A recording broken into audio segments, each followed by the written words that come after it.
For we know that progress depends not only on changing laws, but also changing hearts. Yes. And that real transformative change never begins in Washington. Who's duck back there? It's a duck. There's a duck quacking in there somewhere.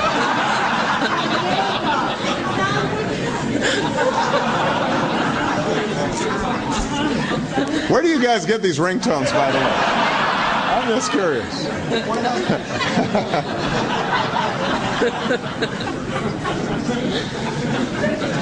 Indeed, that's the story of the movement for fairness and equality.